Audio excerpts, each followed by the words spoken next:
guys, magandang araw. Welcome back sa aking channel. Sa mga hindi pa po nakasubscribe at bago po, huwag po kalimutang mag-like at subscribe sa aking YouTube channel. Na-corner nga ni na Doc Kitty at Doc Annalyn ito nga si Moira dahil nagkataong nakita nila ito sa hotel na kanilang pinagkakainan. Kaya naman itong si Doc Kitty ay kinausap nga itong si Moira. Tinanong siya kung bakit ando doon siya sa hotel.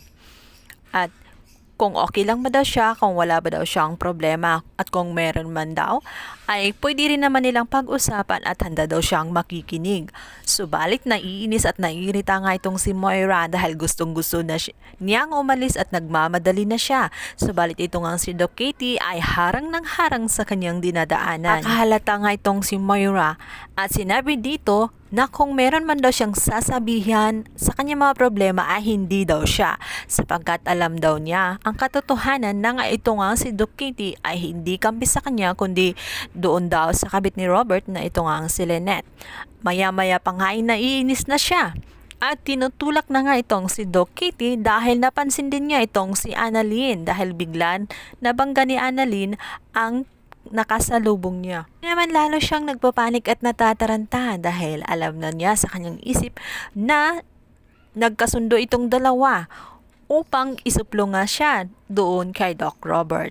Maya-maya pa nga ay dumating na nga itong si Robert kasama nga itong si Zoe.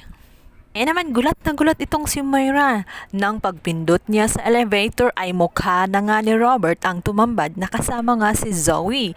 Hindi na nga mapaliwanag ang itsura ng kanyang mukha sa labis na takot na kanyang nararamdaman.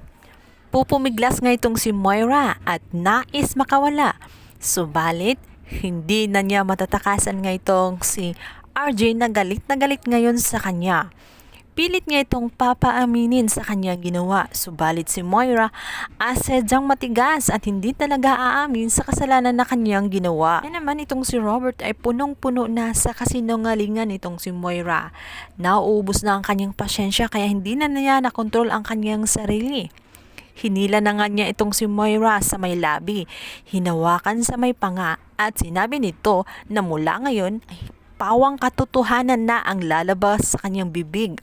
Ngawa naman ang kanyang anak na si Zoe habang tinitingnan ang kanyang ina na sinasaktan na nga nitong si RJ dahil sa kanyang kasalanan.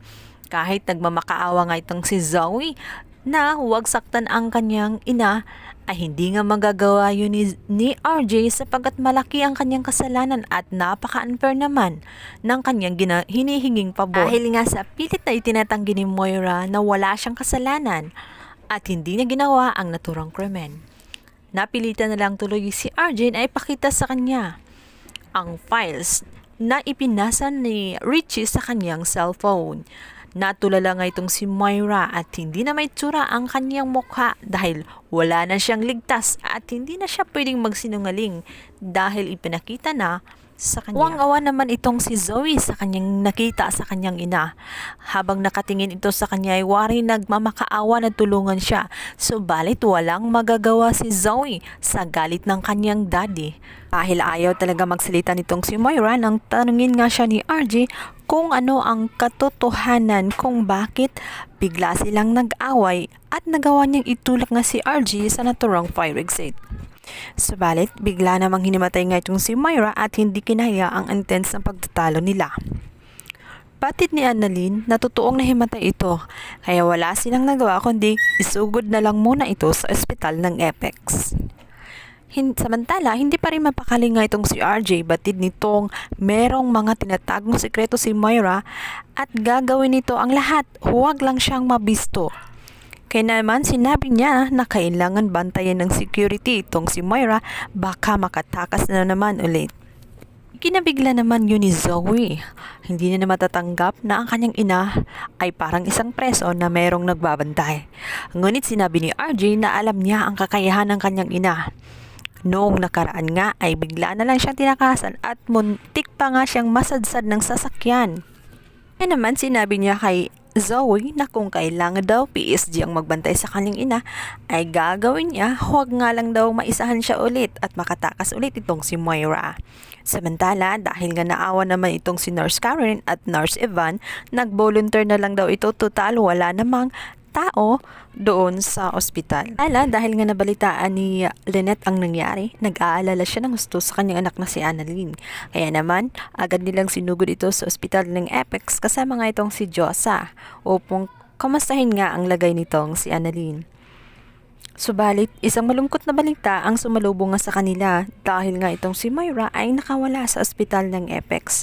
Hinahanap ngayon ito at nililibot na nga ang buong ospital dahil hindi siya makita.